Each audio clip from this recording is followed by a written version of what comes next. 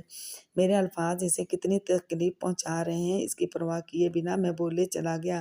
اس کی آنکھیں آنسوؤں سے بھر گئی تھیں۔ میں اسے وہیں کھڑا چھوڑ کر سیدھا اپنے کمرے میں آ گیا۔ یونیفارم اور جوتے اتارے بغیر میں بیڈ پر اوندا لیٹ گیا تھا۔ وہ اس وقت اپنے کمرے میں رو رہی ہے، بے تحاشا رو رہی ہے۔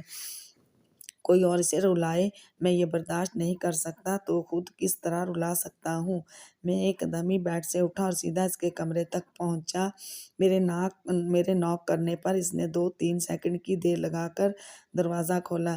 جس طرح اپنے کمرے میں لیٹے میں اس کا رونا جانتا تھا، اسی طرح یہ بھی کہ اس نے دستک سن کر جلدی جلدی اپنے آنسو صاف کیے ہیں اور یہ 2-3 سیکنڈ اسی لیے لگے ہیں۔ اس نے حیرت سے مجھے دیکھا۔ اسے جیسے امید نہیں تھی کہ اتنے چیخنے اور اس قدر لڑنے اور غصہ کرنے کے بعد اس کے پاس آ بھی سکتا ہوں۔ آئی ایم سوری دیا، میں نے تم پر اتنا غصہ کیا، مجھے اس طرح سے چلانا نہیں چاہیے تھا۔ میں اس کے کمرے کے اندر آ چکا تھا، لیکن تم اب کبھی مجھ پر اعتبار نہیں کرو گے، کبھی مجھے کوئی کہانی نہیں سناؤ گے۔ اس نے میرے ہی الفاظ سوالیہ لہجے میں دہرائے۔ اس کی آنکھوں میں پھر سے آنسو جھلملانے لگے تھے، یوں جیسے اگر میں نے ان سوالوں میں سے کسی ایک کا بھی اس بات میں جواب دے دیا تو وہ پھوٹ پھوٹ کر رو پڑے گی۔ کروں گا، ہمیشہ تم پر اعتبار کروں گا، اور میری کہانیاں تو تھیں ہی صرف تمہارے لیے، تب ہی تو مجھے غصہ آیا تھا۔ جب تمہاری کہانیاں میرے لیے ہیں تو پھر وہ کہیں چھپیں گی یا پھینکیں گی، یہ فیصلہ کرنے کا حق بھی صرف مجھے ہے۔ میں جو چاہے ان کہانیوں کے ساتھ کروں، میری مرضی۔ وہ روٹھے لہجے میں ضدی پن سے بولی، تم کہانیاں میرے لیے بناتے ہو مگر انہیں آئندہ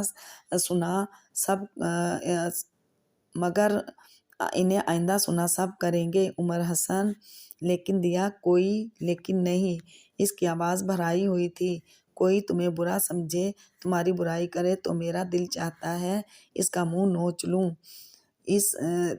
ٹھیک ہے، تم آصف ہمدانی کی طرح سپورٹس میں اچھے نہیں ہو، اس کی طرح کلاس میں ہر وقت بک بک کر کے خود کو نمایاں بھی نہیں کر سکتے، مگر عمر، ابا میاں کہتے ہیں ہر آدمی ہر کام نہیں کر سکتا۔